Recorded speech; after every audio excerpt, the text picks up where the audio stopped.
that time again. We are back for week 3, right? Week 3? Yeah, third time. Yep. Week 3, yeah. Yeah, we're hoping you're enjoying it. We're enjoying it. Yeah. Podcast 3 is always the hump, because that's where you start realizing that you have to do this all the time. But thankfully, Dag and I are professionals, so we've already gone through that hump. Yeah. Oh, yeah, totally. It's this is why I only ever do 2 podcasts. Yeah. Never want to do the third one. Like, I guess if you count, like, I did Southpaws, and then I had an offshoot, the emo pod. Well, no, that wasn't an offshoot. That was a full separate project that I did that. And then my co-host had to quit because she got this big promotion. So I'm unemployed, so I'm not going to get a big promotion. Yeah, you're safe. Yeah. So that died. And then when I was doing Southpaws, I did an offshoot that I called mixtape yearbook. And it was like, I released them as like bonus episodes of Southpaws, but it was like basically, I actually didn't even know. It was basically like I just got people that I like Big Dave did it to make a list of like 5 songs that they loved in high school. I can't wait to talk to Big Dave, but I have no idea what his hobbies are. I have no idea what Big Dave's hobby is besides sending 20-year-old white boys gifts of 2 men having sex. Yeah, well, I guess he gambles. I guess that's his hobby. I don't know. Gambling. Yeah. I mean, either way, we're gonna talk to him. I'm sorry. I love talking to Big Dave, so we're gonna get. Yeah, he's a hilarious guy. I guess we can just get nephew advice from him, right? Yeah, he's such a fun guy to podcast with. It's so funny when you podcast with him. He comes across so much different than he does online, which is obviously like kind of like offensive and weird. And then you talk to him like in real life, and he's just like, "Oh, like I love raising my children, or like and he my loves beautiful and wife." He volunteers every week. Yeah, he like does. He's like an incredibly like. Sorry for breaking kayfabe. Big Dave's actually really nice and loves his family. Yeah, it's like it's so funny. Yeah, when you'll talk to him like on podcasts, like when we did the mixtape one, he's just like, "Oh yeah, like my kids are getting this music, and it's like makes me so happy that they enjoy this." Blah. I'm like, man, Big Dave, you're a crazy man. He's finally sending me Instagram reels, so he and I have a great Instagram reel relationship now, which I really am enjoying. Because it's better than like WhatsApp, where he sends you a GIF that's questionable and then it saves onto your images on your phone, and you're just like, why do I have this image of meat spin? It's like, oh that's right, because I'm in WhatsApp with Big Dave.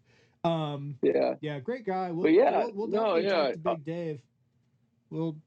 Other than he's still mad at me because I for Jeremy's birthday we did a thank you chef charity stream, and because Brooks and Marcy and myself were doing the Standing on the Moon, the Grateful Dead Twitch streams, where we were picking a Grateful Dead show and then talking about it on Twitch with people from Twitter.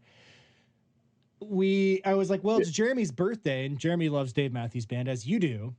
And I was like, all right, Jeremy, so you're going to pick a live Dave show, and then as part of the charity stream, we're going to fill an hour by listening to the Dave show. And he picked some popular recording of it. I know which one, because you've told me this story. It's live at Piedmont. It's live at Piedmont Park. And we made I knew exactly Big Dave listen to it, and Big Dave is still mad at me for that. He'll still. It is like the worst.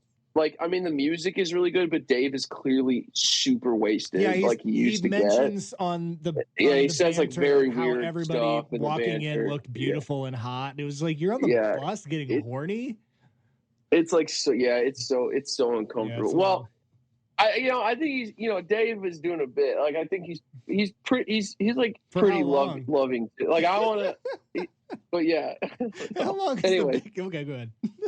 Anyways, no, I was gonna say, I think he's just a goofy guy. Yeah. But anyways, he's having fun. It's what year is it? Was this before or after 9/11? That one is, I believe, 2004. Oh, okay. So it's a post 9/11 bit. Okay. Yeah, most of the recordings that like you have probably heard are probably after 9/11. Really? Because I was very moved by his music before Y2K. Before I was worried the stoplights were going to stop working. Yeah. I don't know. Yeah, I mean the big shows that everybody will tell you to listen to are generally before 2001. Yeah. But yeah. Anyways, before we turn this into various Dave's podcasts, how are we gonna get looks without it? That's true. Well, there aren't many Wooks in the DMB scene. It's kind of more. Yeah, I know. It's more a little more polished. Okay. Damn. Okay. Yeah. It's more like nurses and like the same people that go to EDM festivals. Yeah, call center managers and stuff. Yeah, well, but older than the EDM people. But yeah. Sorry. No, yeah, I guess we should talk about hobbies, huh? Like, what have you been working on in the past, I don't know, week or so? In the time I've spent not blacking out at Alpine Valley to see Dave, I'm unemployed,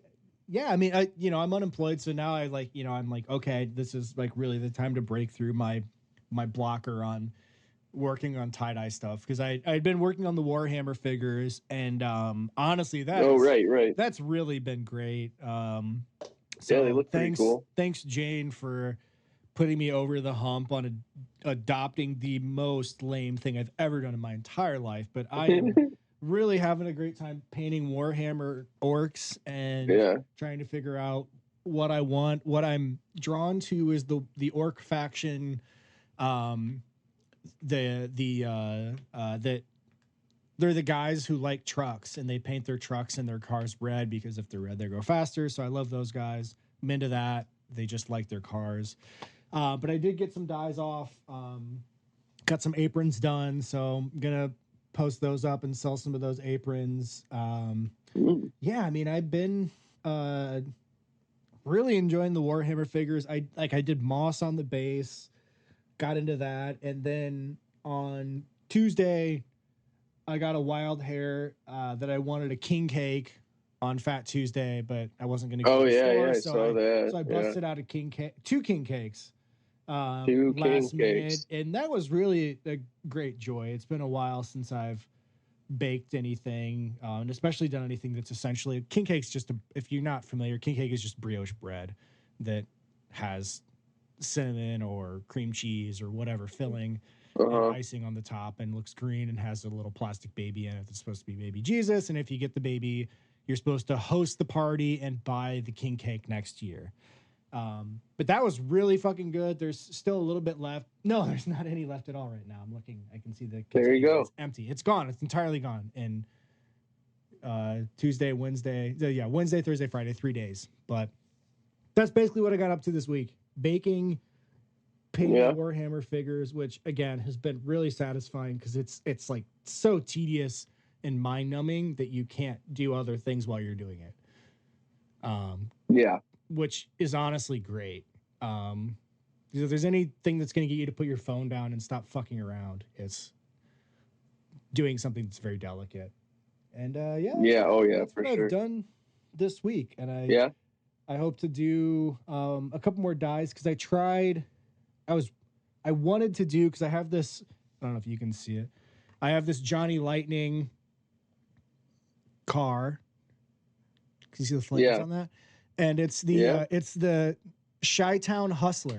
Oh fuck. The Chi-Town Hustler. You painted that? No. I this is just one I bought at some point, but it's the Chi-Town Hustler. It's this Johnny Lightning drag funny car. But it has this sick flames on the hood, and I was like, man, I should do flames on some dyes. And I tried it on. Good. You know what that reminds me is, like, maybe if you like the Warhammer stuff, there's that there's another game, Gasworks. I actually don't know that. And you use Matchbox cars to play it, and like you can set it up like anywhere, and like it's the thing is set up to the scale.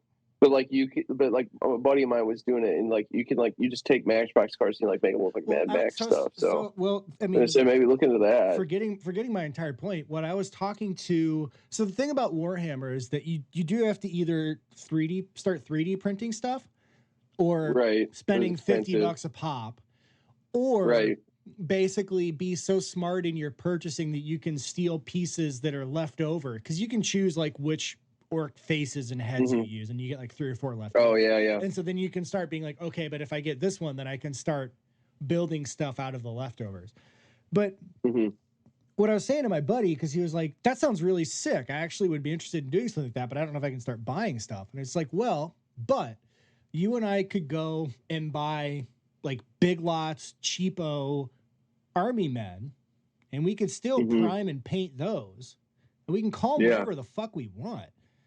Or even we could just get like coins or token pieces and just say those coins with the red dot are you know, orc infantry, and these guys are, you know, this, that, the other, and then just play the fucking system without spending $500 to do it and however many man hours. But you know, it's because it's the end of the day, all you want to do is play a game with your friends.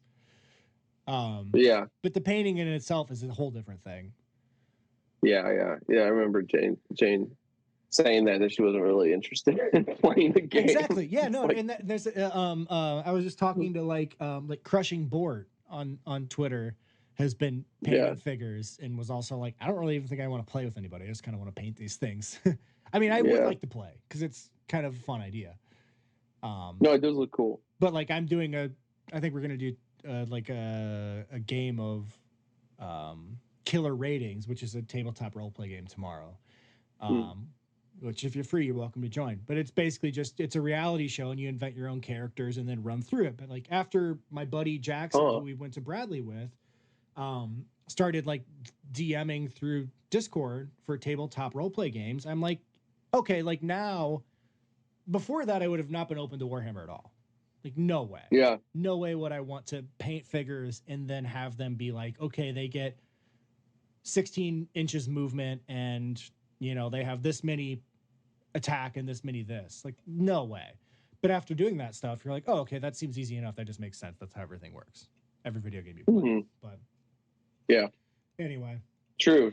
Yeah. I guess this week, what did I do? I didn't really do a lot because I kind of was worn out this week. I had another incident with the Corolla where I hit a pothole. So I was in the parking lot. I went to the outdoor hockey game, the Hurricanes game. I broke my temporary boycott because of Tony D'Angelo, and I went because I got invited. It was very cool. Where did they play? At the North Carolina State football stadium. Got it. Okay. It's perhaps one of the worst ways to watch hockey that I've ever I had great seats and they were still so far away. But it was cool to be out. It was a beautiful night. It was pretty crisp. It was like 40. Yeah. But anyways, oh, wow, so I was. Yeah. Okay. So it was pretty cold. Yeah, I was in my parka. Jesus. So I was in the parking lot and I parked in this gravel lot because like there's so many people there. They they had all this overfull parking.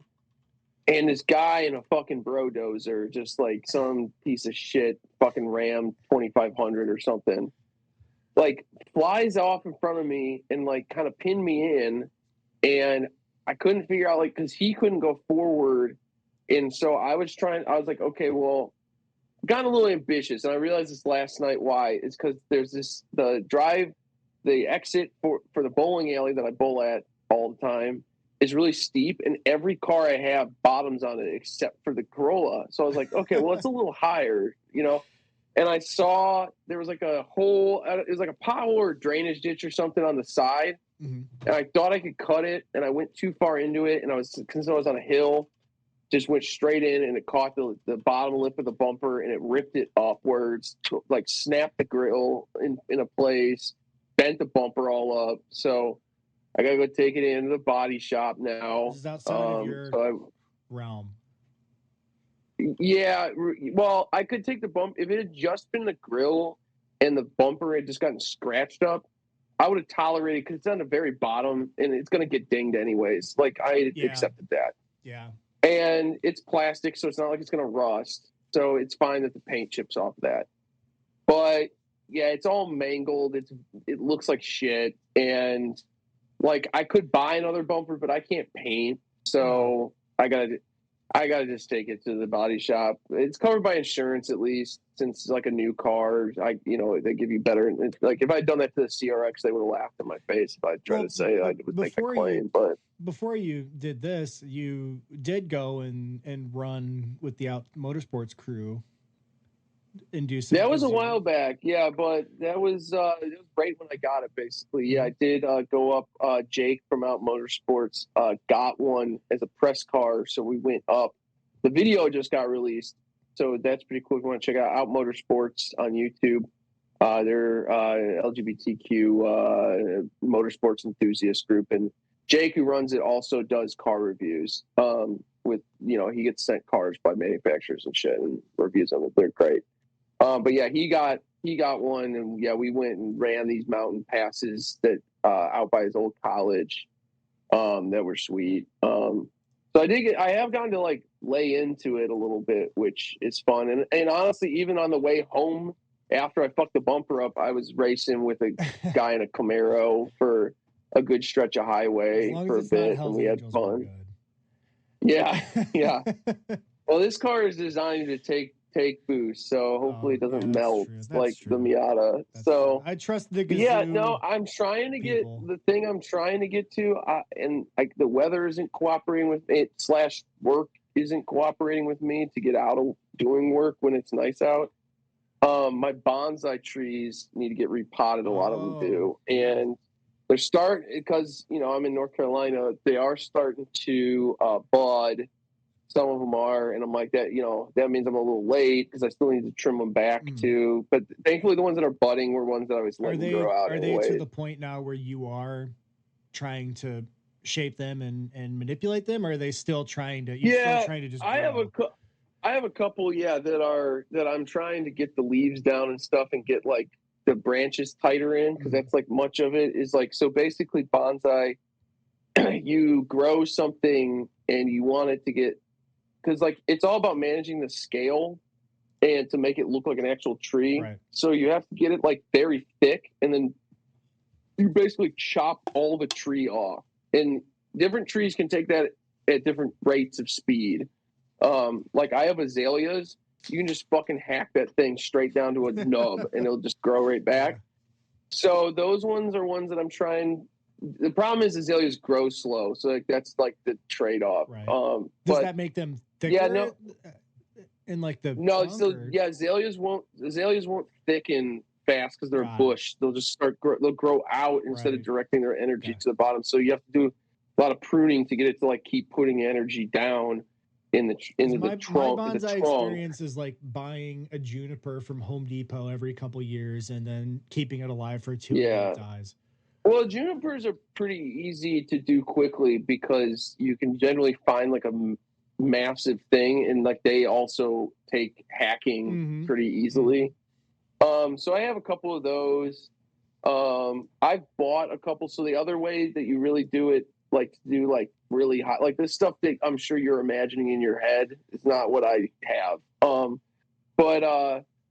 So like you there's people who specialize in growing bonsai, and so they run nurseries, and they'll specifically start like trimming stuff down since it's been a seedling, and they have like I went out to this guy in Charlotte, and he's basically like an end stage hobby pervert where the hobby got away from him, and like his whole backyard, like he has like a half acre. And it's like all like pines, like in the ground. He's got azaleas. He's got all these junipers. Imagine if all the Christmas tree farms were just doing bonsai. Yeah, how much better would the world be?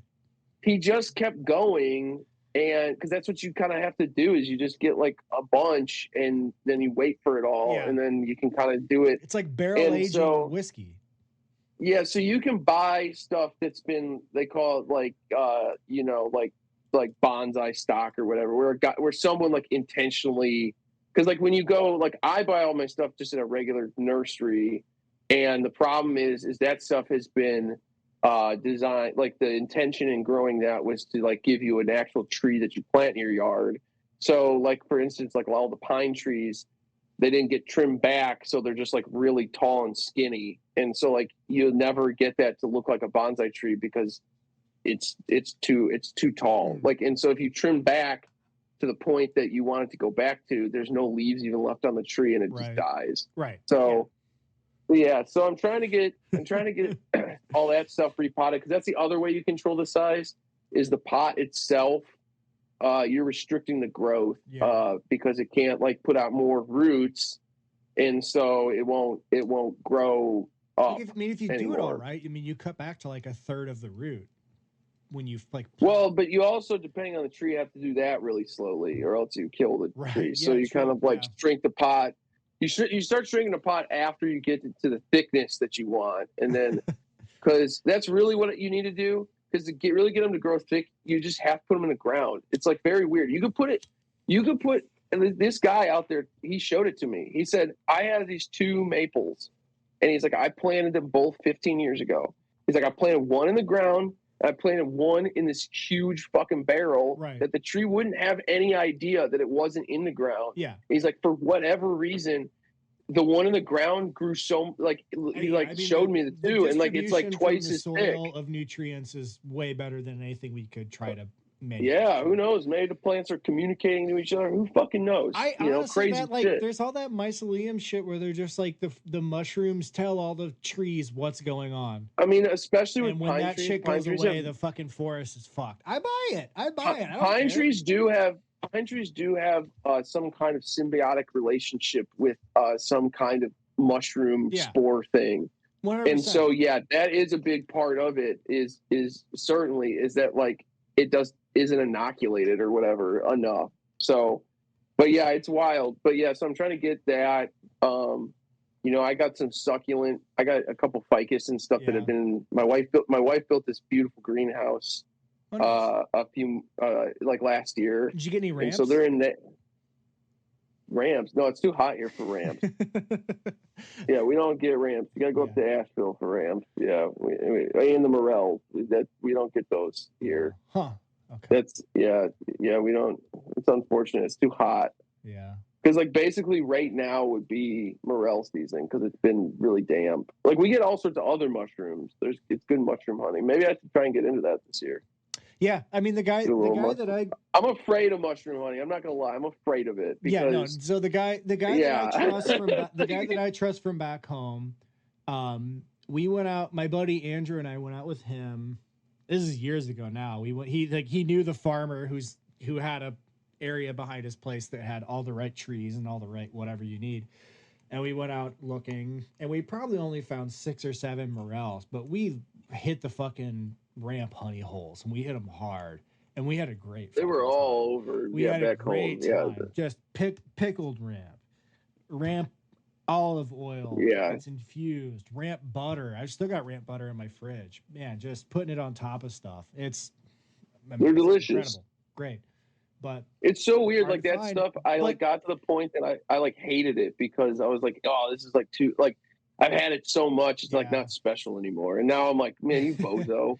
But what I was going to say is that his thing was that whenever he wanted to try something, so if he hadn't prepared and consumed pheasant back mushrooms, his thought was, I'm going to read about it, I'm going to find it in the woods, and I'm going to think about it and study it for a year. Yeah. And his thing was like, for 1 year, I'm going to find it and look at it and check it out. And like, you can look under the bottom of it. Like, are the pores all dried up? Is it fucked? Is it gone? Is it done? And he was like, and then the next year I'll cook it in butter and see what goes on. But like, I'm not going to immediately eat it until I have a pretty good sense of what I'm doing. I feel like that's a pretty good way to approach mushrooms from the woods. I mean, like, I feel like you have to like check the spores on anything that's like that has an analogous one that will murder you instantly. Because like people who are like experts in it, like they die all the time. Like I feel like I see a story like at least twice a year that's like some guy who like mushroom hunted for like 30 years was like, yeah, no, this definitely isn't like the fucking devil's puffball or whatever. Oh, and man, fucking dies instantly. Yeah, I loved kicking those. The puffballs that you just like you boot it like a kickball and it just explodes. Yeah, we used to chuck them at each other in Boy Scouts a lot. Yeah. Sick. Oh man. Whatever. Yeah. Well, I want to call an audible on the thing you wanted to talk about. I'm canceling it. What I want to discuss for a second is I think we should bring up Matt Walsh. because he had an incident this week. I mean, outside the normal hateful bigotry that he spews.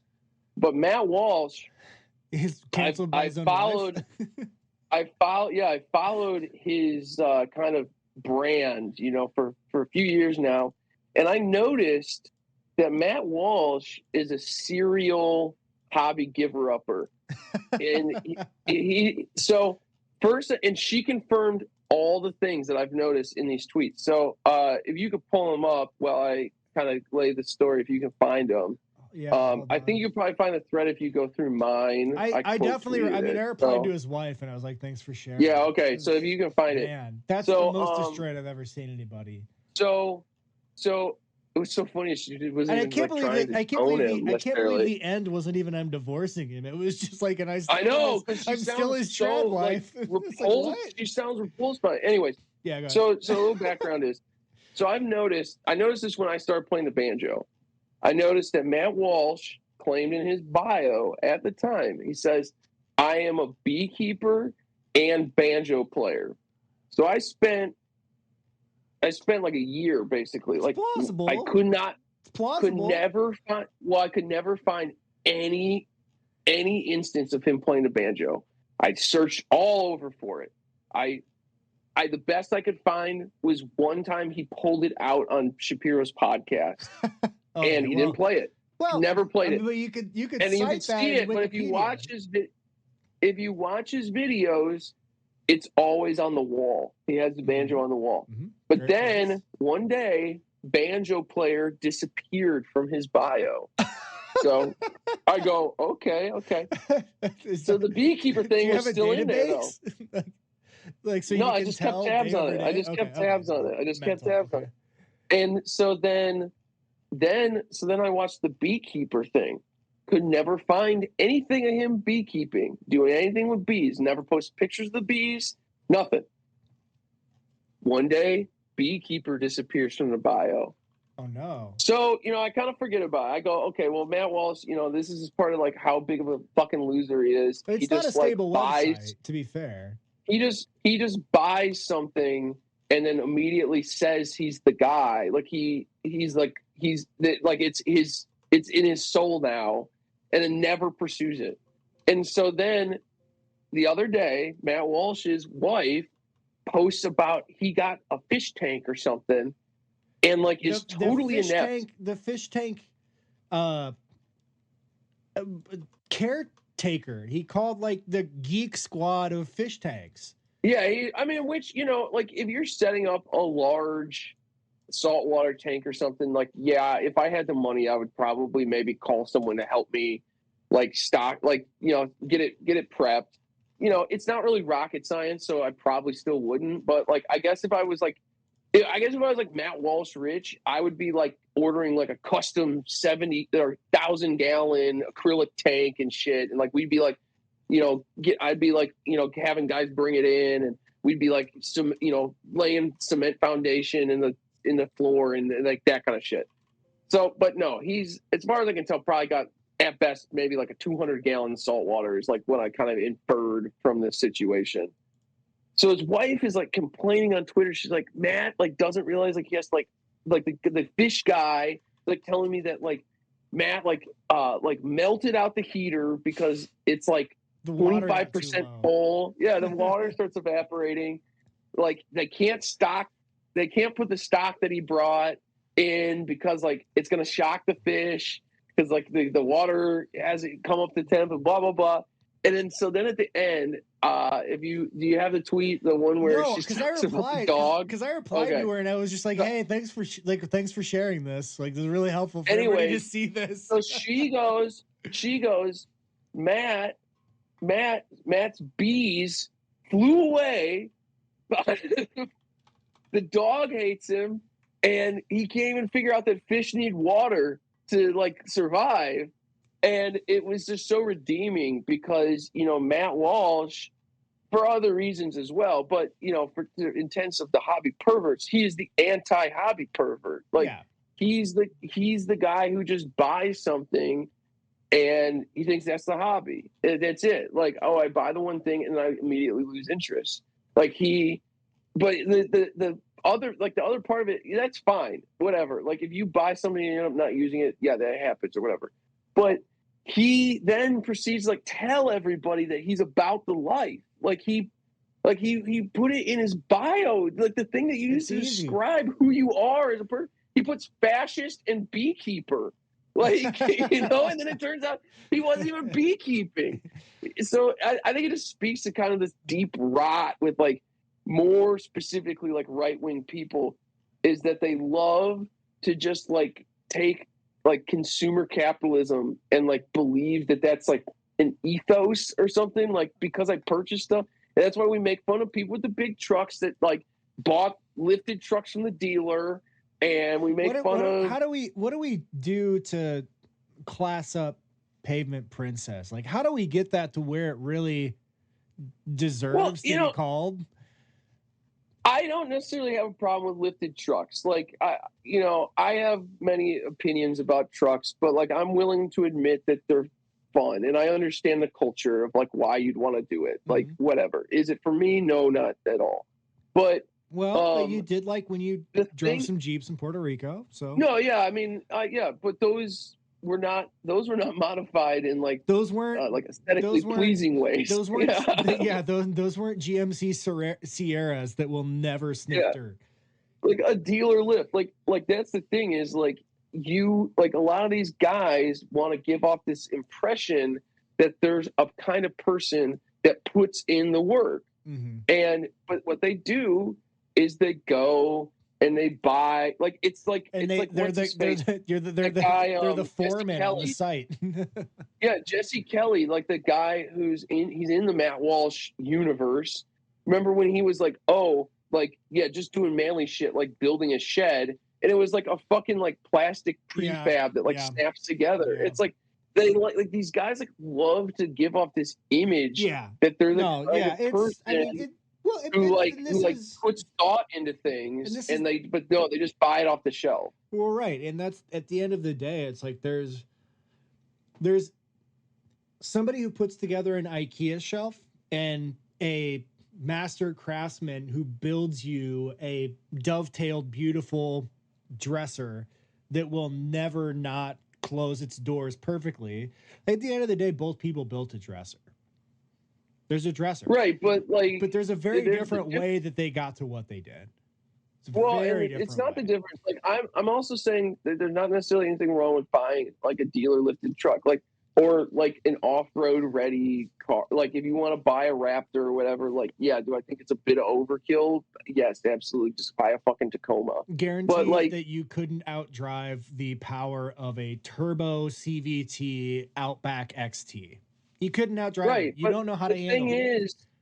The thing is, I get it. If you want to, but that's the thing. The difference is there's two things. Like, so if you want to buy those things because you just want to go, it's like we were talking last week. Like sometimes you just want to pay for somebody else to do one thing so you can get another thing. So if you wanted to buy like the Trail Boss Bronco or something, I do, and it's because you wanted to go off-roading and you don't want to spend another year and a half setting up a Tacoma to off-road. Right. That's one thing. Like that's fine. Yeah. You can do that. Like, and I think people who say that that's bad are gatekeeping and they're being kind of dickheads. Like, would I find as much reward doing it?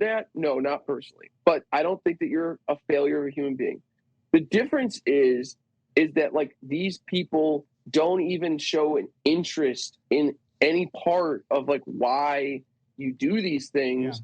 They just want to give off this air that they're like, in their case, masculine is like what they want to do, because being a guy who does like have knowledge about these kind of like in the case that we're talking about, like kind of like gritty or dirty or kind of complex and like, things, they want to give off the air that they know these things, but they have no interest in ever learning about it. Right. Their bees fly away because they didn't even spend any time learning about bees. They just bought a beehive. I mean, that was the entire undoing of the beauty of Micro doing dirty jobs. Is that he's a fucking horrible, filthy Republican piece of shit who fucking hates everybody. And the fact that he's talking shit about everybody that he talks to on all these jobs. He's condescending every person. He's like, this guy crawls into fucking porta-johns every day and blasts him with a hose. But he's not like, but that's what he has to do to make his family well. It's not even that. He's just like, this guy's a fucking idiot. Isn't he an idiot? He's fucking stupid. That's his whole thing. His case is a lot of like, he wants to give off the air that he was willing to be like, because like his whole thing is like, oh well, people need to learn trades or whatever. Which I sort of agree. I get that there's a better way to deal with those kinds of things. But his whole thing was being like, oh, like we need people to go into this, but I never would. Yeah. I went to opera singing school, and like, but I want to sit around and talk about like how people like me are worthless and they should have learned to clean toilets. And it's like, but he's not honest about the fact that he's one of the people he's trying to claim are like not willing to clean the toilets and shit. Yeah, like, absolutely. Absolutely. Like he wants to hide that fact. And like, I scrubbed the toilet today. I'll tell you that. I scrubbed the toilet and I'll get some money for it. I mean, that's the thing I think with like the right wing guys is that like they are just so like what drives me nuts outside of like the hate and the bigotry and shit. What drives me the most nuts about these guys, especially the online ones, are that they're just so severely disinterested in the world. Like they just have no curiosity at all, like nothing about it. They do not care. They do not care about finding out about anything. And that's why Matt Walsh is a hobby loser. He's a hobby fucking loser because he doesn't have the one thing you need, which is intellectual curiosity. He's just not a curious person. And so it was so rewarding to finally kind of have like a hunch I've been on for a few years now, really get confirmed. And the bees flying away thing was perhaps like the funniest thing I've ever heard. Yeah. Like the dog doesn't like him.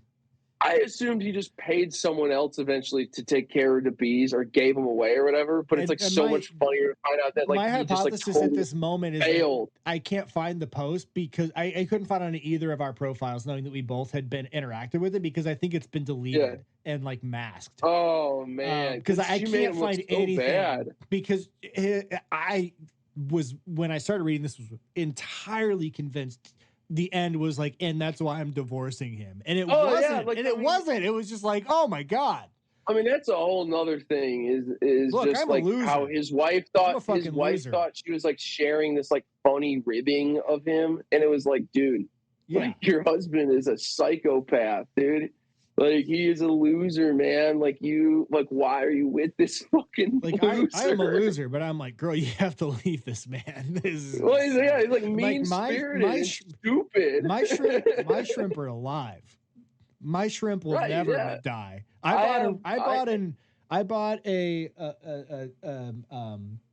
system to get my water ready to go, so I can make my shrimp continue to be alive. Like I'm ready for this. Oh, wait. Oh, no. Yeah, it is deleted. I see it now. Yeah, I see it. Yeah, deleted. Because I see a picture of my sweet fish tank. Keeping fish not hard. Not hard. Not hard at all. I have like a 5-gallon jug, and every other week I fill my 5-gallon jug with my water that is treated and prepared to not kill my shrimp. And I clean their water out, and I clean shit out. And I put more water in, and guess what? I keep having shrimp, baby. They're alive. Yeah, no, it's not. They're hard. Pregnant as shit. My shrimp are incredibly pregnant because I take care of them. Yeah. Well, where do we go from here? I think we got to get to the interview with Colin. You want to talk to Colin?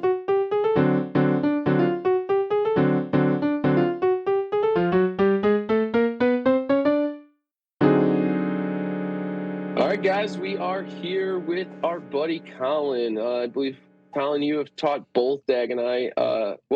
You've attempted to teach Dag and I how to play guitar to make results. I ended up using the lessons much more for harmonica, which is, so at least I got something. Yeah, I got something from it. Listen, it's like in Hinduism, how it's like every step towards like musical betterment is going to get you to ultimate, unification with a chromatic scale or something like that. You know what I mean?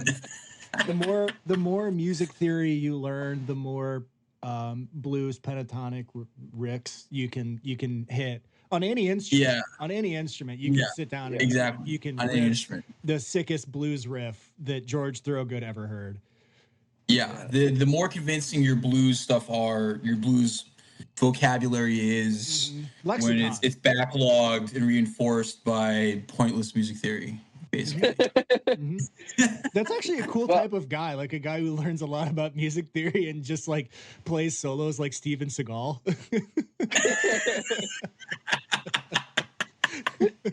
That's a great guy. It has like a much deeper like underlying idea behind it, because the guy held so many ideas in his head as he played a single note. Yeah, I mean, there truthfully, honestly, is this kind of like music theory kind of like bell curve idea where it's like on one end you have this guy that's like, I have no idea what I'm doing, and this guy that's like frustrated and like getting in music theory arguments with his bandmates on the very tip of the curve, and the other side he comes out with all the knowledge and he's like, I have no idea what I'm doing, and is like totally with that. Like truthfully, I was at a jam in town. I live in Nashville for the listenership. Yeah, why don't you give us a little background? Yeah, what happens in Nashville? As you hop in. Yeah, so I'm a professional guitar player in Nashville, Tennessee. I've been here since 2008. I would say like I played in some bands, but I started getting dollars for my guitar skills around 2013, so about 10 years ago. And that entails lots of different things, like including teaching my buddies on the internet blues positions on the neck and Steely Dan songs. And so, I was at a jam within the past year at some point, and there was this cat playing keys, and it was this kind of like neo soul, kind of like heady jazz adjacent jam. He's playing so much great shit, like just all this real outside like Chick Corea sounding, just like effortlessly on some like electric piano patch. And I'm sitting next to him, and I'm like, man, like in between tunes, I'm like, man, like you sound so fucking great, dude. Like all the voicings are like fucking very killer. And he looks up at me and really freaked me out because he was like, man, I'm just pressing buttons. And I was just like, oh man, I kind of think you're not kidding for some reason. I think you're like kind of telling the truth a little bit. Yeah.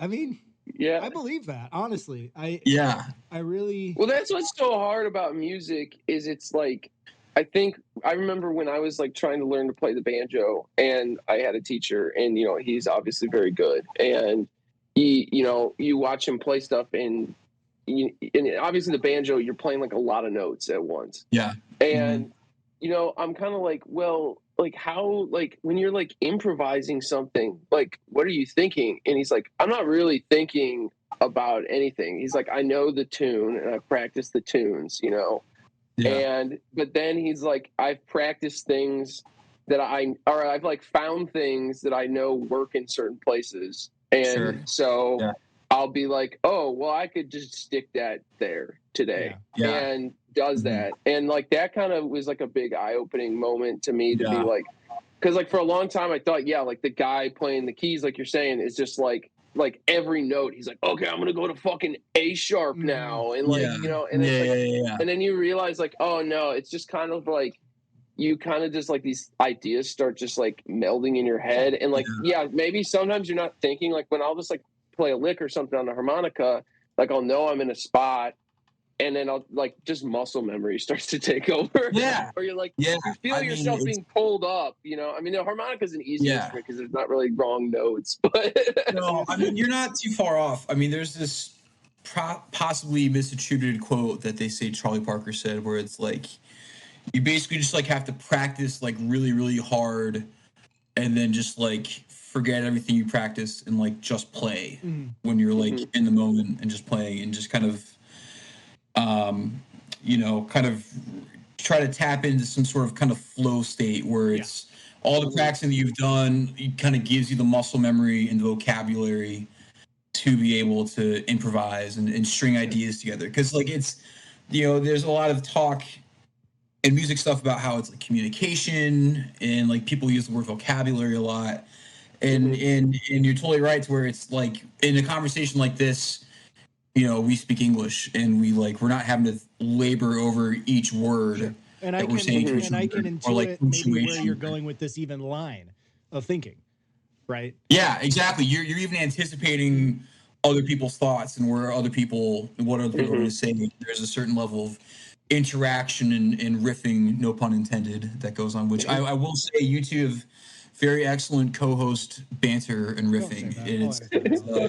The chemistry is quite electric when I'm listening to my two favorite hobby perverts, and I'm very, very glad to be on here with y'all. Someday we'll all die in Adam's Gazoo Corolla. Yeah. Hopefully, that's why I bought it. Don't worry about it. I'll put it in my will to be buried in that thing. Okay. but yeah, no, very much. I mean, what you're saying, and I think we already talked about this before. Like the 10,000 hour rule, like it very much ties into that, right? Where like the idea that as a amateur chess player, I look at every single piece and see where it is, and then look at every single other piece. As a English speaker who doesn't know another language fluently, I can listen to Spanish and I can parse certain things and stop and think what they mean in my language. And there's even they've even looked at like fMRI and people that are like bilingual from before like 3 to 5 years of age, different languages show up as activating the same area of the language and speech area. But like if you have somebody who learned as an adult, then it's like two separate areas. There's a Spanish area and there's like an English area. Like you're literally communicating between two different databases to understand what these things mean, right? But if you're, an expert in these things, you are able to see forward and you are able to see through. So like as a musician who has a deep practice, right? Like that's the thing where like, it's like Jerry Garcia was sitting at home playing scales all the time, and that's how his daughter remembers him. So people are like, wow, how did he play that thing? It's like, because he's played that scale for longer than most people have played music. And when he's playing a song in that key, he knows where he can go in every direction off of that. And it's the same thing performing, and it's the same thing as looking at the chess piece as an expert and seeing the whole board and being like, this person's doing the Gibraltar gambit or whatever. I don't know what the fucking chess gambits are, but like you can identify. They're having their benzo hallucination out of the ceiling of how the chess piece is or whatever. I think that's like Oh, go ahead, Dick. No, I had nothing. I was just gonna try to think of Minority Report and say it's like the precogs in Minority Report. They're like freaking out and they're like, oh my god, the key player who keeps nailing everything is like, oh my god, the bass player is about to get to the fifth. I can accentuate it with this chord. Like he's not really doing that, but he is. He does know it's going to get to that thing that he can accentuate. It's honestly. I feel like when you're processing it in the moment, it almost happens so fast that like it would take longer to like articulate having that thought than it would be to have the thought. Oh yeah. You know what I mean? Yeah. And as you get better, your ear trains and you start to hear the intervals, and like you can naturally, like I feel myself like naturally reacting to the interval changes and stuff now. But I was going to say that that's a great point, because I think a lot of people just in general with like hobbies and whatnot, like when they're getting into them, I think there's kind of this air of like insurmountability, and like they're like, oh well, like it has to be that like the people who get to levels of doing certain things, like they're actively thinking about these things like so specifically, so continuously. And I think most stuff like that, it does amount to just like, oh well, you've done it for a long time and now you just kind of like react, and you know how to start faster on stuff, and you know how to break it down into pieces so much quicker, because like you just you can recognize it. And it's kind of like what you were saying with the bell curve. It's like I feel like when you start, you're like, I don't have any idea, and you get really excited about everything that you do figure out. So because like you're figuring out something, which is exciting, and you get better. And then you get to this point where you're like, oh, well, how do I get to the next level? Because I've like learned about this, and then it's like, oh well, now like this is the boring part. Like, no, I mean, you don't get the excitement anymore. Yeah. Like a little bit. Yeah. Well, it relates. When I think about that, I think about discussions that you guys have had on the show about like cars and stuff like that. Yeah. Mm-hmm. You know what I mean? Talking about like the various reasons, whether it's like dad growing up like working in like the part shop or whatever, or needing to work on your vehicles out of like necessity of like not or not necessity, but out of wanting to not pay a mechanic. Right.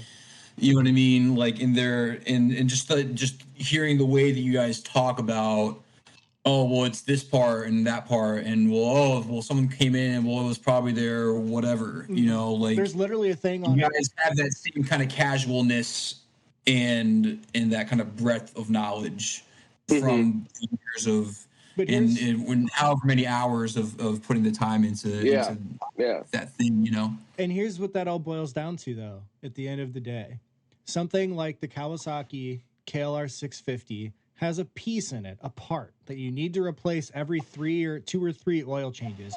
It's literally called the doohickey. In every manual, in every service manual, everything you look up, it's called the doohickey. So people that buy those, they come in and they're doing the oil change. And you're like, you're going to have to change the doohickey. And they're like, the fucking what? You moron? Yeah. You're trying to tell me what I need to do? You're like, you need to replace that O-ring gasket, and then you're going to need an oil filter, and you need to replace the doohickey. But that's what they called it, right? And at the end of the day, then you have to drill down and be like, okay, like I'm an idiot. I'm definitely not smarter than a guy who went to probably assuming a decent university in Japan and got a job at Kawasaki and created maybe the most indestructible motorcycle known to man. The KLR 650, if you don't know, is like an enduro motorcycle that is like military ass spec, right? Like you can run it through the desert and enduro that shit and ride it to work every day. But they just put a part in it that's called the doohickey, and that's through their technical writers and engineers that all ended at that, right? Like, And that's the great joke of it all, right? Like that's what all the conspiracy theory people are like, oh, they're laughing in our faces. And it's just like, well, maybe they are. But like at the end of the day, everybody's just a fucking moron until you study something for 4 years, until you spend countless years in the production transmission production at the company, and you learn every piece of a transmission and all the different types. It's so funny because there's such a guitar equivalent of that is to me of the doohickey is the humbucker. I remember being everything. I remember being not a real thing. The humbucker is a real thing. The humbucker is no. I thought you're saying like you didn't think it was a real thing when you heard the word. No. So it was. I was like 13 or whatever. My dad plays guitars. Like I always grew up around him playing. Then I have an older cousin that's maybe a year and change older than me. Shout out to Jackson if he hears this. And I had this real, very, etched in my head memory. It was, Labor Day weekend or something like that. We were having, a cookout at my aunt's house. And Jackson showed up with his dad's Ovation Solid Body. Shout out to all the Ovation heads out there. Are they giving us anything for this? Did you, line up any financing or funding? We'll talk after. I just didn't know, how you were going to pay us for being on here. Oh, you're dropping all your sponsors. I know. Well, the Mind Palace, that's my emotional support. Whose strings do you use, Colin? I use Elixir strings. Funny enough. How do you find those? Did I find those?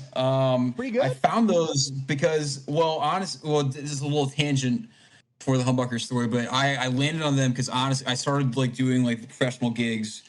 And in Nashville, there's this culture of playing these crazy 4-hour gigs.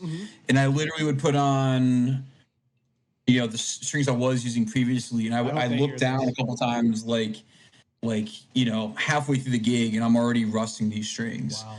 And so I started using name names. Out them. You only name the positive names. You only name Elixir. This as a hobbyist podcast, we can only recommend the highest quality strings that are not going to rust on you in Tootsies. And the humidity that leaches from the rancid Budweiser in the floors and the top level of Tootsies. That's why your instrument's going crazy. But you need strings that can withstand that, which I would say Elixirs do. That's why you play Elixirs, man. But I'm convinced.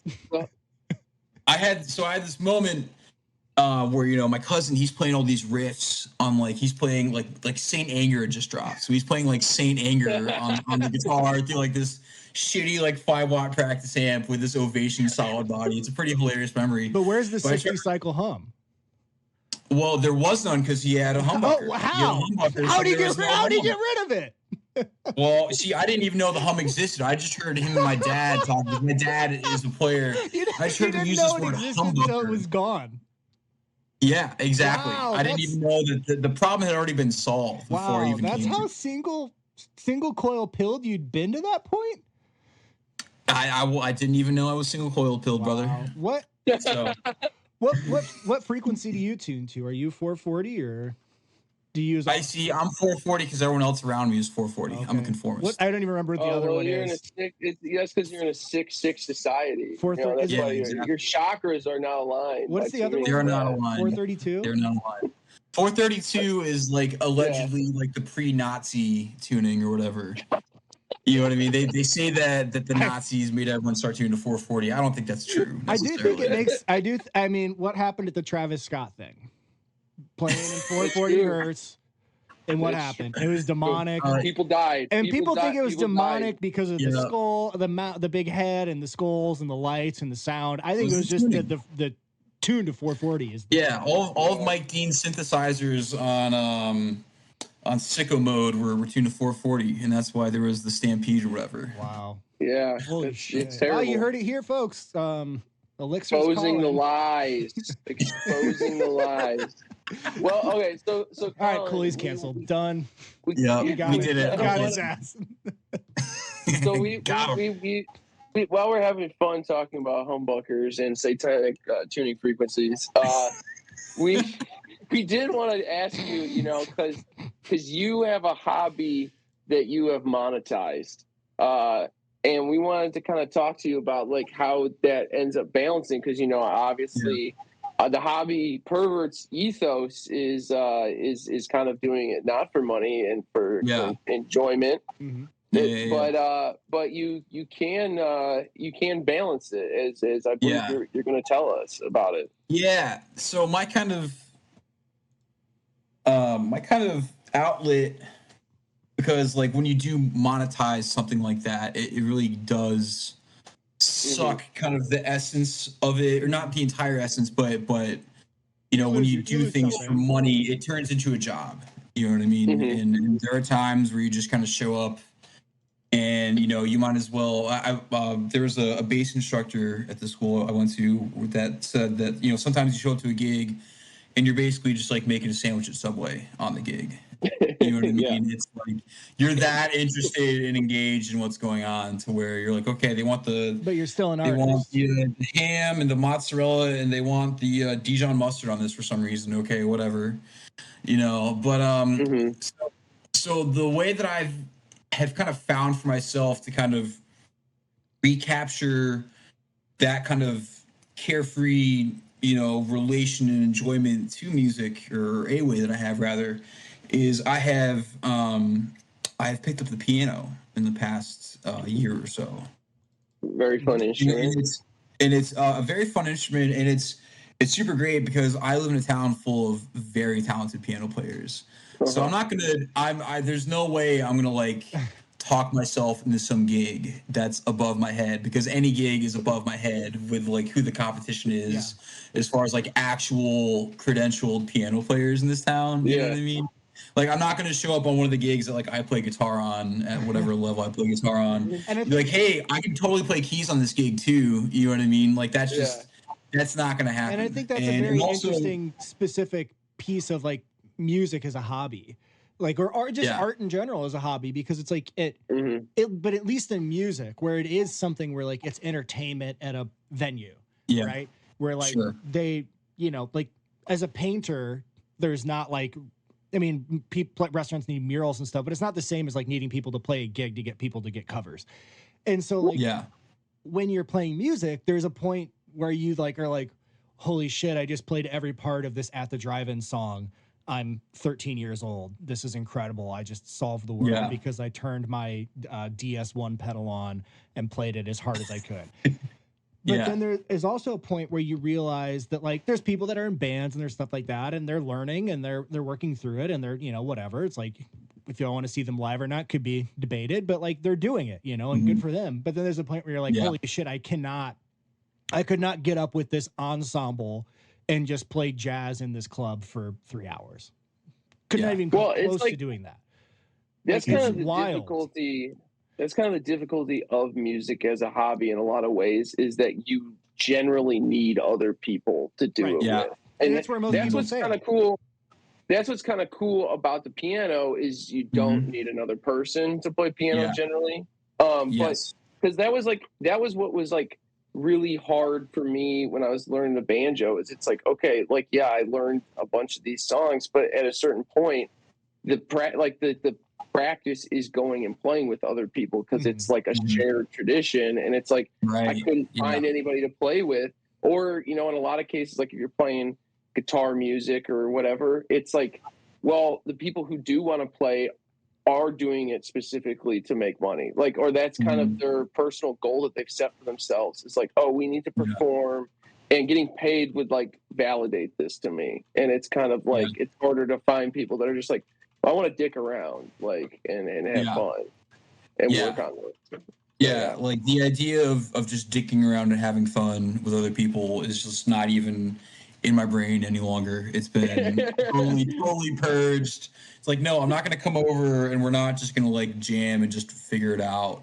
Unless there's like a very specific, like, we're practicing so we don't suck on this gig, or we're practicing so that we can one day like present this material in public and like be passable. And so, but yeah, it was like you're saying, like the piano is like it can be a very like self-contained instrument, you know what I mean, with both hands. Like you really can, depending on what you're trying to do, you know, and you know, and I feel like I really do have like some parameters that are hemming me in a really, really good way for me. You know what I mean? Like, first of all, I have this electric keyboard that I bought from a friend of mine in the music community for like $100 on Facebook, and it just like, you know, and you know, much less like not having the skill of like a working piano player, I also don't have like a $3,000 Nord with like you know, with like really good synth patches and, you know, dialed in and like really convincing organ sounds and yada yada yada. I have this Williams, you know, Legato 3 that sounds like it was $100. So like I'm not gonna like bring this out to like one of my wedding gigs and like convincingly like be nailing sounds. Like I'm not gonna get like the Dua Lipa levitating like, you know, swelled kind of like patch on this thing. You know what I mean? The Casio tone that I got from 1984 from a Ukrainian guy in the suburbs, I would go out in public and play the harpsichord on that, just straight up, and not even like DI, like not even do direct input, just like play like set some mics up like right on the speakers on that thing and just let that thing rock. Let it eat. It's like it's like you know, Clapton recorded Layla on a Fender Champ, and I go live right off the onboard speakers. Well, you bring up an interesting point too, Colin, with when you bring up like, oh, I don't have the Nord, I don't have, you know, it's like that is, you know, the biggest failure for a lot of people who don't find some kind of fulfillment from playing music at some point is then they just get into posting on the gear forums, and then they're like, oh, well, I can't really play the piano, but I do own a Nord. And so like that's basically like being a piano player, because I have the professional gear and I know what all the professional gear is. So that's like basically being competent, which is like a very strange, I mean, it happens in other hobbies for sure, but I think like music is like 100% like the big 100%. Yeah, 100%. I don't know, but it's different from like if you just like go golf, right? If you like golfing is your thing, like some people might be like, oh, do you still golf? But like if people heard that you played guitar once, they're like, oh, you still play guitar, right? Like it's like more of an exciting thing, right? Or like people are like, oh yeah, you like play drums, right? And you're like, I like get drunk and play drums once every 5 years. Like, I don't play drums. It's not who I am. There's something a little inherently subversive about the arts compared to like golf. You know what I mean? Even if you're playing the most like. Well, now as a leftist, I'm a rebel because I'm a leftist golfer. So it is subversive. Okay. To my community. You're just using. I think you're subversive. Like the act of golf is not subversive. You are bringing your own inherent subversiveness to the game. You know what I mean? You're like John Daly out there. Mm-hmm. He's making it all right by doing a land acknowledgement before every swing.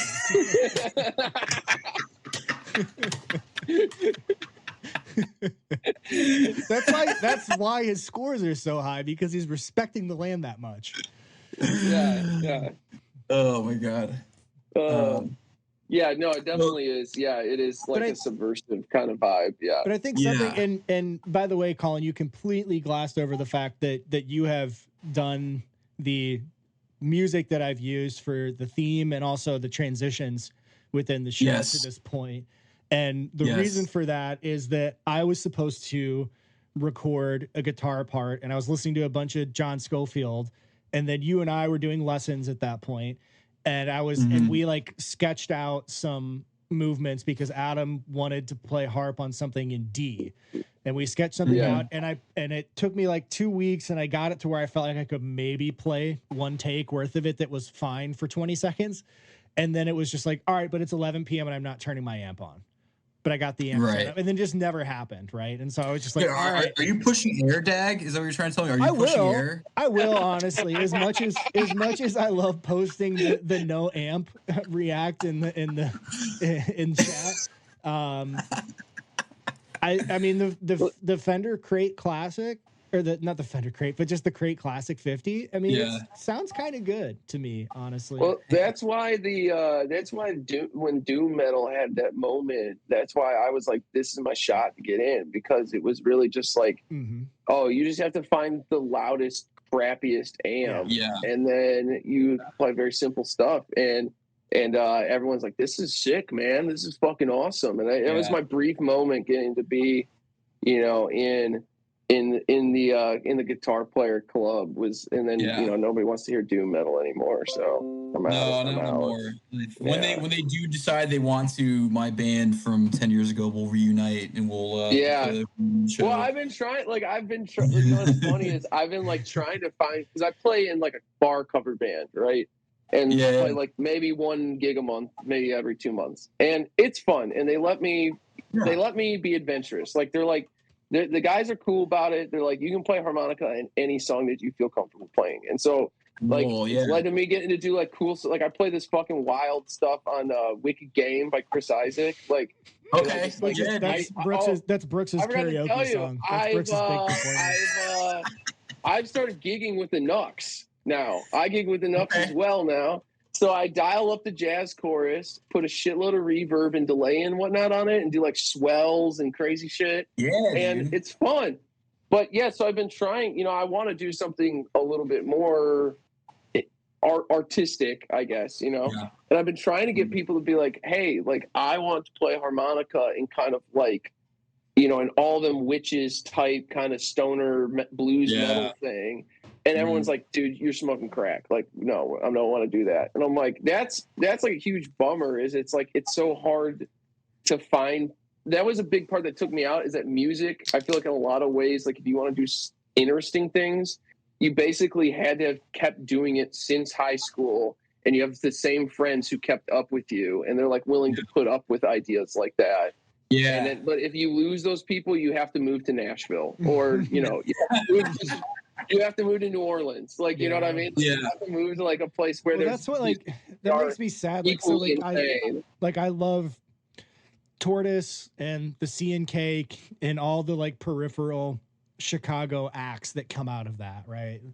And that's like very much like when I listen to that music, like people think like, oh, everybody in Chicago just like likes Wilco. It's like, yeah, man. But like Tortoise and the Sea and Cake, those are like the places other than like Footwork, or like House that make me go, God damn it, this fucking city will last forever. Like that Killer Juke playlist that you sent me, dude. Yeah, that thing revitalizes me every time I listen to it. Yeah. But like when I hear those things, I'm just like, I will never leave Chicago. This is the fucking best place on the earth. But like all those bands, like it's just like everybody had 3 or 4 side projects and they were all good. But it was like it's like a group of like 12 people tangentially, and they're making incredible music. But like when people are like, oh man, you know, like the Olympia, Washington scene, man, like post-hardcore, everything that happened there, it's just like, you know, it was not that many people, you know. But and they were all hanging out. Like next and not even next month, just in a couple of weeks, like we get to see Unwound, you know, and it's just people that stayed together, you know. I don't know, but but at the same time, it's like I didn't know. Or it's like the two of you in the past couple of years. The Bear are basically the same band, but they couldn't sound anything more unlike each other. You know, well, I guess like if you pulled it back and looked at it, yes, they are kind of similar, but like you know, to most people, like if you played those two bands like back to back, they would be like, that's not the same people, and you'd be like, well, you know, it's like 6 guys who apparently are just like, well, I got this different idea. Like, you know, like, let's just start another thing. Let's just do another thing. Yeah, and why not? But yeah, that's been a huge difficulty of like the music hobby. It's like navigating, finding people like on that same wavelength as you. And like I said, like it's difficult to be like, you know, like lots of people like are like, I'm trying to make this my career, or I have illusions that that's the important part of playing music.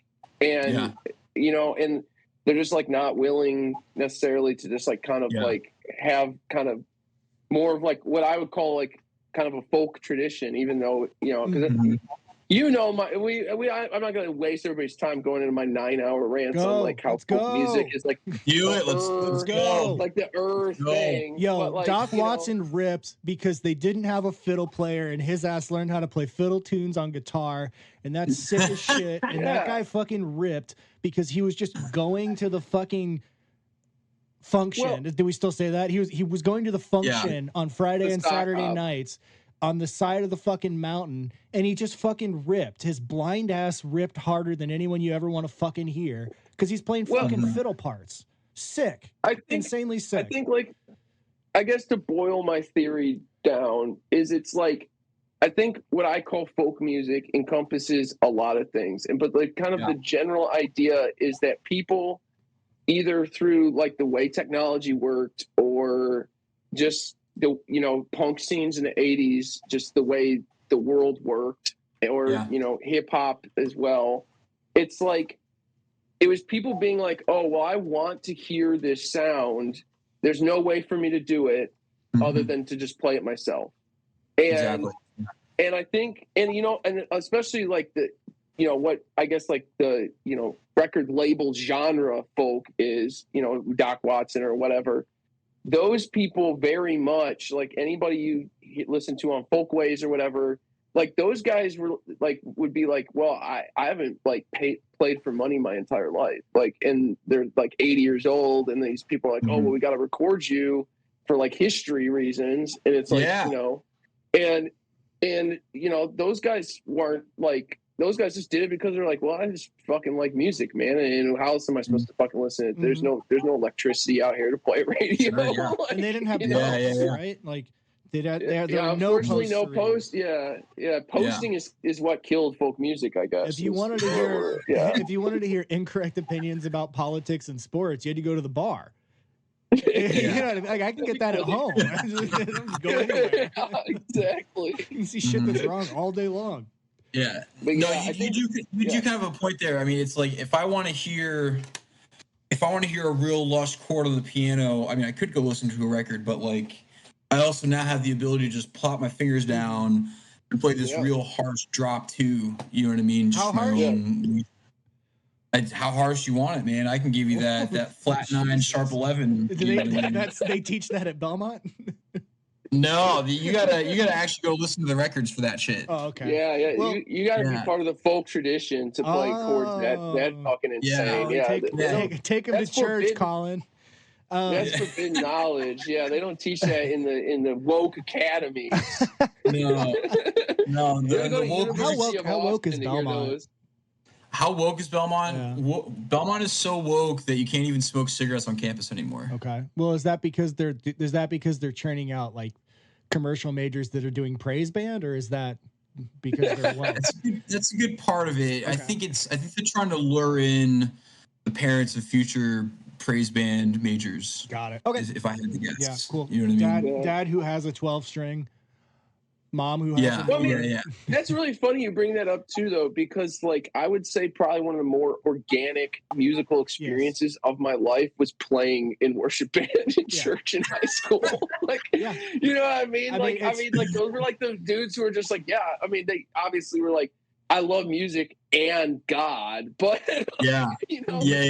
like that was how they worship their God, and I was willing to put up with it. Like, have you guys seen the TikTok? It's like this woman's trying to watch TV in bed, and like her husband's sitting at this electric keyboard, and he's got headphones on, but you can hear it from the bed, and he's just like, he's fucking you can hear it through the headphones. He's fucking slaying. He's like stomping his foot, like real hard. Like, so the house is shaking, he's slaying, and she's just like, Gerald, what the fuck are you doing? He's like, huh? He's like, go to the basement. she's like, I can hear that. And he's like, no, you can't. And he takes the headphones off and plays a key. But it's just like that dude was fucking slaying. But he's like a praise band leader, you know what I mean? But he was like, if I heard that shit, and there was some guitar or something with that, I'd be like, these guys are fucking going for it, man. Yeah. Well, I mean, it's kind of like what you were saying a little bit ago, Adam, is like kind of one of the big issues of music as a hobby is that it's just hard to find people. And so if you have, I feel like it would be very cynical for me to do this as someone like that's not a Christian anymore, and kind of my relationship to that and kind of how I was raised around it. But for someone that like is still in that tradition or any religious tradition, I mean, that's obviously like a very easy solution to that problem. Is like, praise band, you know what I mean? Like I mean, I know so many people. Like I came up doing like youth praise band stuff. Like I played, I had my very first like music experience of playing with other people was like I was in like 7th or 8th grade. I hadn't even like really started playing guitar yet. I was like playing drums. And there's this like older kid. I was in like 7th or 8th grade. He was maybe in like 10th or 11th grade. And he could play some guitar and some piano. And he had this like electric drum set. And so he would bring this horrible electric drum set to youth group every Thursday. Yeah. And he would play like electric guitar with way too much distortion. And like the youth leader's wife would like play acoustic and sing. And that was like the first ever like band or whatever that I was in, and I learned honestly that same church, like, I mean, I grew up watching my parents play church music like my whole life, but particularly at that church, there was another husband and wife that did it. And I think the woman maybe had like a little bit of like an independent country career at one point, but they were just kind of doing the church thing right now. And I learned how to sing background vocals from like listening to dude harmonize with her. You know what I mean? It would be just like him playing piano and both of them singing. And then eventually that expanded to where he was doing like, like he was doing very, early backing tracks in like 2003. You know what I mean? Like that, level of technology of backing tracks or whatever. Yeah. And I feel like he had like a studio and did like other gigs and stuff like that. But I mean, that was my real exposure to, like I saw my dad playing like electric guitar, like in praise bands when I was like 5 years old, you know what I mean? Like, so that's definitely a way to kind of square the circle a little bit. Yeah. You know what I mean? As far as like solving that problem of the community, which if you're not religious, it kind of leaves you in the lurch a little bit. You know what I mean? Well, that's what I was kind of thinking as you were talking about this, is it's kind of like, I mean, obviously people all, on the right usually are the people saying this kind of stuff. It's like, like liberals are trying to like destroy these like traditional institutions of community. And like, they are correct in a lot of ways. Like, I mean, they're obviously wrong about the intentions, but like, kind of, the alienation of like neoliberal capitalism has like degraded a lot of like community institutions that people leaned on through various means. And, you know, not to be kind of the dorky Reddit guy that says stuff like this, but it is like when people say like, oh, they need to have like secular church. It's like, well, yeah, okay. I don't think we need to go need summer like clubs. Yeah, like we do need to. I think we do need to like encourage these kind of like community bonds where like people can have these non-threatening spaces to like explore music with each other and have some other people enjoy it, and like convene in that way. But also like, not have it be like a Tampa Bay, Treasure Island, like drum circle fire pit. Something that's between. Sorry, I'm very not spiritual, so I'm not gonna try it. I'm fine with no spirit. I don't want any spirituality in my community institution. We're singing songs to science. In Adam's world here. No, I know. Like, I think that's obviously like the drum circle thing that you're bringing up is obviously like kind of a weird kind of. I don't want to say it's weird. It's weird to me because I'm a cynical, unpleasant person. I was 17 and high on a weed brownie once, and I was like, "This is sick. These guys are fucking drumming. I mean, this is really sick." These people are happy. My body was vibrating. But it's like, I mean, that's what you see people like calling out for. Is like, well, I want to have like. I want to have these kind of like I don't want to call them spiritual, but I'm going to use it as shorthand. Like I want kind of spiritual.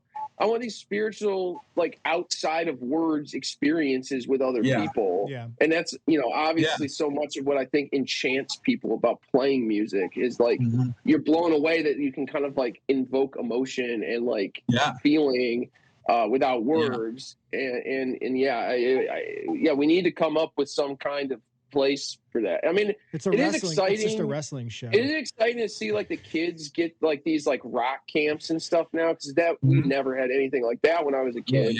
But like, I mean, it does suck that they're like also now like it's just private lessons for like I mean, don't hate on the private lessons too bad. I'm here trying to hustle a little bit.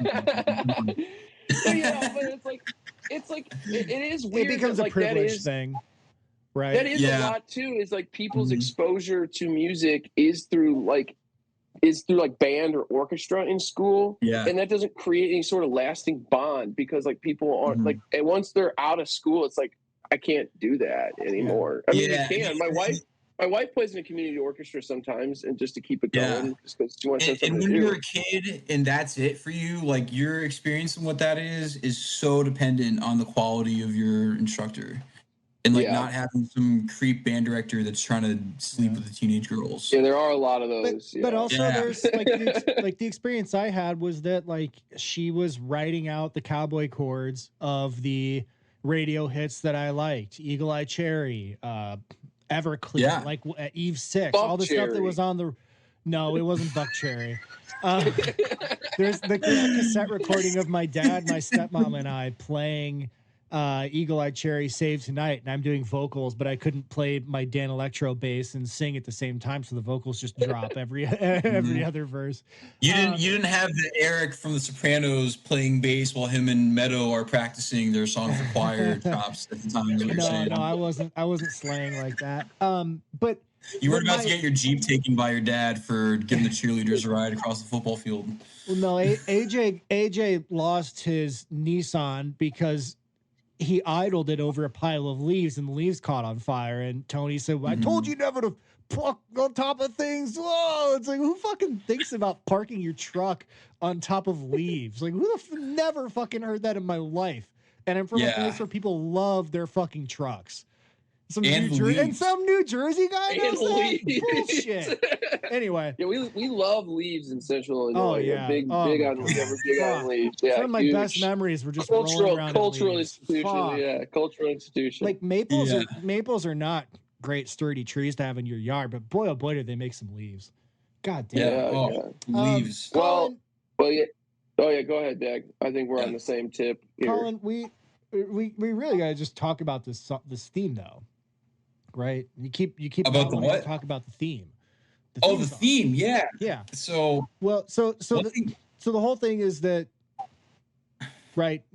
I asked you to do it. I asked you if you'd come up with something, right? And the idea was you'd come up with something. I'd send it to Adam. Adam would play harmonica on it, honk on it, and then we would honk on Bobo. We would get it cleaned up, mixed down, really massage the shit out of it, and it would sound perfect.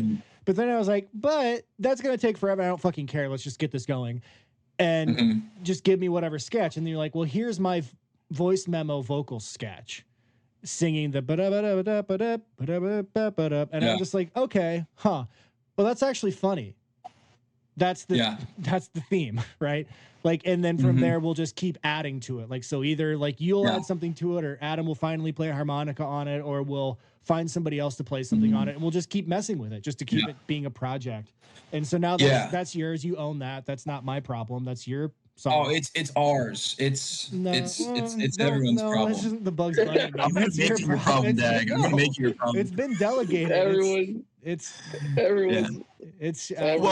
problem. The theme is really such a nice example of kind of what I enjoy about the piano, because it's like I have like way more knowledge of like just how like the instrument theoretically works, like all the theory and the harmony and stuff behind it, than your average beginner. But I have that same lack of any, physical capability on the instrument. Right. And so it's like I know just enough on the piano to be obnoxious, but not enough to be like actually useful. And I kind of enjoy that. And there's this kind of there's this book called Flow that I read that's about getting into that state of like that. I think any hobbyist. Yeah, that guy, the Mahali. Then he has some real untenable Eastern European last name that ends with like a YI. I spent 6 years studying psychology. I got you, Chester. Yeah, he's the University of Chicago guy. So but anyways, he talks about this stuff from those people. yeah, tell me about it. Like the psychologists are fine, the economists, or the economists not so much. Don't have to pay attention. Yeah. But he talks about like the flow state, which I think that like hobbyists are kind of, whether they're aware of it or not, that's kind of what they're chasing after, because they're chasing after this kind of state of focus. And he talks about like this kind of like, imagine like an x-axis and a y-axis, like a graph like that. And on one end is like your skill and proficiency at the thing. And on the other end, I don't know which one is X and which one's Y. I do music math, not actual math. Skill goes up. Skill goes up and down, and like difficulty goes left and right. So exactly. On Y, difficulty on X. And it's all about riding that perfect sweet spot in the middle of all those. Because if something is too difficult and you don't have the skill to do it, you're gonna be discouraged and not want to do it. And if something's not difficult and you're overskilled, you're just gonna be bored. Yep. And so it's about finding things within hobbies, whether it's playing piano and going, okay, what weird synth thing can I add to my buddy's podcast theme that like I'm gonna get a kick out of because it sounds weird as hell. You know what I mean? It's about finding that like perfect line of something that's like within my capabilities. Like, I can play these weird triad pairs that I can conceive of in my brain for like, 4 seconds and then just copy paste it and put it, and repeat it. You know what I mean? That's like right in the sweet spot of like the skill and difficulty that I possess. You know what I mean? I know enough to know that like over a D, if I play a D triad, an E triad, an A flat triad, and a B flat triad, I'm gonna get this real. I mean, like one of the keywords that Dad gave me of conceiving the theme was you want it to be perverted. You know what I mean? Just like real pervy sounding. Like he sent me the Ren and Stimpy theme, and he's like kind of like this. Up like, what happened with the guy who started Ren and Stimpy, but we won't talk about very that. Perverted. Yeah, and he's fun. And so like just this kind of smug, like kind of like the face of like the Mad Magazine guy. Like imagine that guy behind like a piano playing, you know what I mean? Like that, channeling that kind of thing and doing like obnoxious triad pairs. I said Schofield. Yeah, you did say Schofield. So you kind of reverse engineered from your knowledge just to a place that you could feel interested about the instrument. Yeah, in a way. Like I'm not interested in like learning how to play "Don't Stop Believing" on piano. Keep in mind, this guy taught me how to play Deacon Blues piano chords on guitar. Yes. So yes, yeah, from the guy that taught you to do that. I'm not interested in learning how to play, like these classic piano parts that piano players on gigs that I'm on have to play. Yeah, like, I'm not interested in learning Dancing in the Moonlight. I'm not interested in learning that whole intro sequence. I am interested in, okay, how do I play this weird chord in my head? You know what I mean? And I know enough of like how the notes fit together in logical ways to lay them out in two hands where I can just plop. There it is. I enjoy the sound of that. You know what I mean? And so my practice when I play piano is I honestly just kind of go through like jazz standards that I know and that like I can play on guitar. And I just kind of try to like plomp the chords. Like I'm not even worried about like how could I work this up to play this in front of someone? Like how could I work this up to where I'm doing the melody in the right hand and like accompanying on the left hand, or like soloing on the right hand and accompanying myself on the left hand?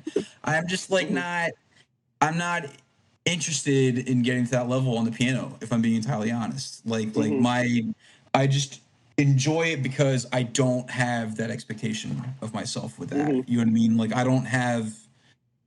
And that's it. Like when I was a kid learning guitar, I was like, I need to learn how to play this Metallica song. Like I want to get inside this and understand this on this instrument. And I don't really like have that same feeling on the piano. And it's like very liberating in a way. You know what I mean? Because like I was saying before, like when you the right shit then. And probably not, How much Glasper are you listening to? What amount of Glasper are you listening to? You see, that's what's going to get me canceled is my rants about everyone listening to too much Robert Glasper. But anyways, like it's.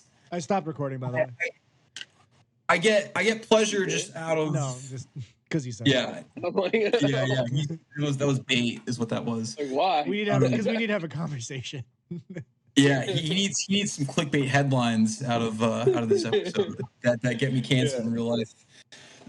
But just like, I have the skill and like just being able to like chord my way through some tunes, or like I either practice standards or I'll practice like Beatles songs or like Dylan songs. You know what I mean? And like just enough to where I can play them and maybe sing if I wanted to, but also if I don't want to, that's fine too. And it's like.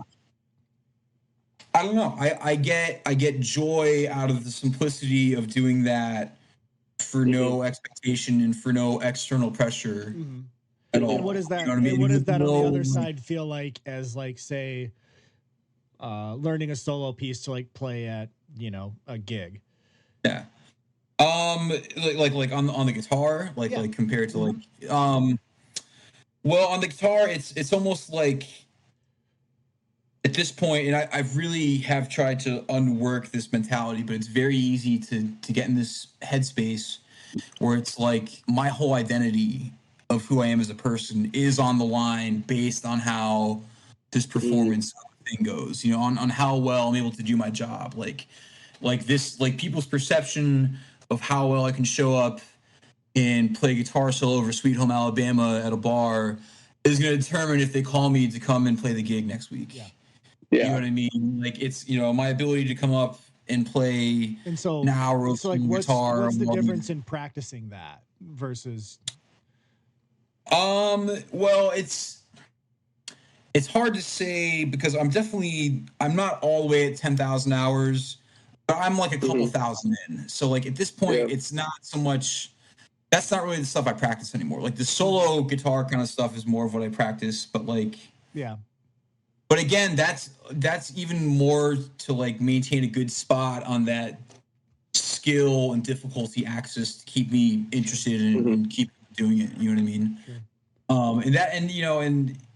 I dropped out of music college. You know what I mean? And so I really a couple days after signing the papers, I'm at home and I'm like, okay, I need to like still keep up with this instrument and still find ways to like be pushing myself. And just because I'm not in school and in a classroom and in my private instructions with this guy that played with Chet Atkins anymore, I still need to find a way to like push myself and like progress on this thing. You know what I mean? So I think that like, you know, and in that book too, like they talk about, it's not even just hobbyists. Like they talk about like Olympic athletes, you know, all the way from like an Olympic athlete to some guy on an assembly line that like just gets enjoyment out of like making his process at his whatever job he's working at for 20 years and making his process slightly more efficient or finding some slightly, you know, new and interesting way to do something or to like make some kind of challenge in this otherwise monotonous thing that he does every day. And not for any incentive, but just for the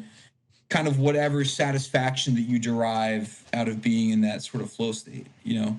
That reminds me of something beautiful I saw today, which is my friend showed me something that he did for work where they had him edit something and he put a baby fart in the middle of it.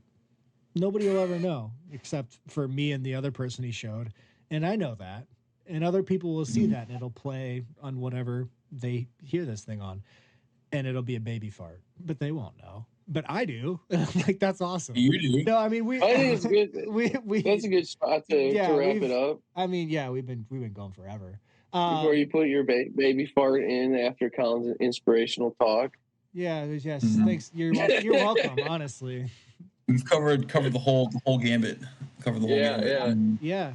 Well, Colin, do you have anything you want to share with the audience? Things you're working on that they might be interested in, or anything like that?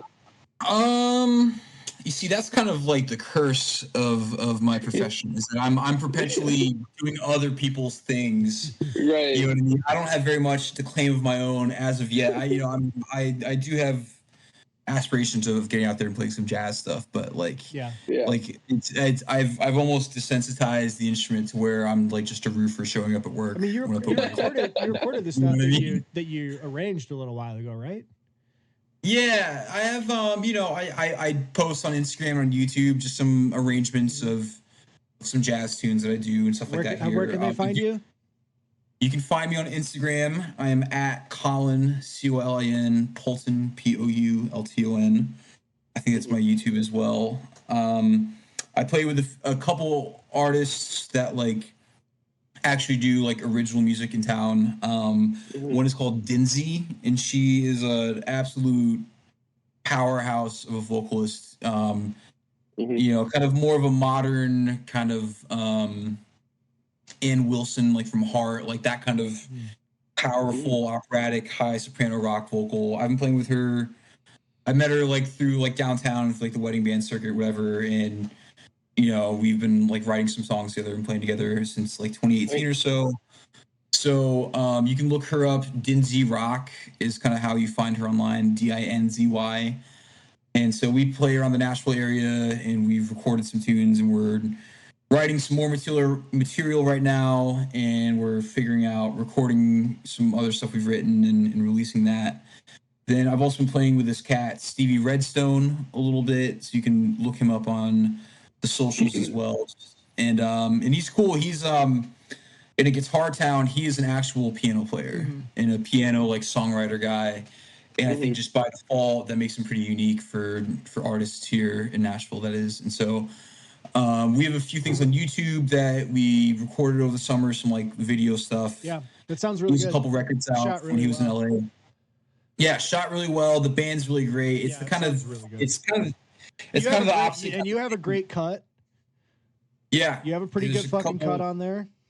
Pretty good cut. The tune "Part-Time Preacher" is probably one of my favorite things I've recorded in town. Yeah, you ripped on that. Yeah, thank you, brother. They let him cook. It's he lets me cook, man. I even talked to him one time because like I let you cook on that shit. He let me cook, man, and you know, I even talked to him one time. So I was like, hey, man, like, because he made a couple comments like just in rehearsals, like, hey, man, you're like, yeah, you like, you know, I was just ripping. We do extended solos sometimes, and I was ripping and getting into my kind of shreddy shit. He's like, yeah, man, you fucking ate your Kellogg's this morning. And I was like, after the fact, like, hey, man, like, if I'm ever, like, playing too much or whatever, like, please let me know. Like, I'm not trying to detract and, like, make it all about that necessarily, if that's like not like what you're hearing in your head. And he gives me carte blanche to do my thing and to that's very sick. Why not? It's super cool, man. Yeah. So we play around Nashville as well, and we have those tunes on YouTube. He has some records too from when he lives in LA. Just a great songwriter. Just really, really cool stuff. And are you taking new students, or are you? I am perpetually taking new students. How does somebody get in contact with you to get guitar lessons?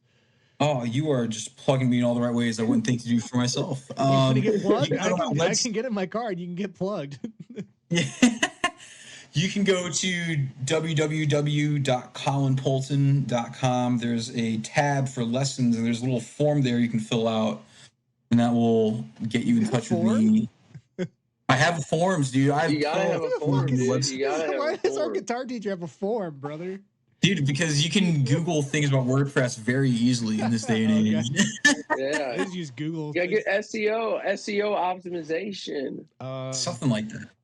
Yeah. I don't know what that is. I know that's a thing, but I don't know what that thing means. It's like a humbucker. I can't tell anybody because then I'll lose my job. I can't let too many people know what that is. So if anyone can do it, then I can't get paid. Yeah. So, but yes, if you want to learn your pentatonic scales all across the neck in all 12 keys, or how to play Steely Dan piano chords on the guitar, or really kind of whatever you're into, how to play the drop me a line. I teach virtually. Yeah, I got a video doing some numbers on YouTube of me breaking down the lick from Dust in the Baggie with Billy Strings, which we all love. There you go. He thinks we have a look follower group. You gotta say on your, I feel like all the guitar guys are like, I can teach Nashville number system. Like I feel that's a big one you have to put in. Yeah. I can teach Nashville that takes very long to learn. They don't come find out. Come find out for me how long it takes to learn. You know what I mean? But I mean that's just it. Is I can play, but I have zero sense of marketing or anything like that. Which is something I gotta fill that in. You know what I mean? But yeah, cool. So I available for that. Available to fly guitar tracks and write weird, quirky music for your own podcast. Keep an eye out. You know what I mean? Keep an eye out. Yeah, keep your eye open for this on the podcast. The theme will be updated to be Colin's theme. So enjoy Colin's theme. You will hear all of it. And again, it is iterative. Each time you hear it and it sounds like a new version, it is because somebody just did something to it.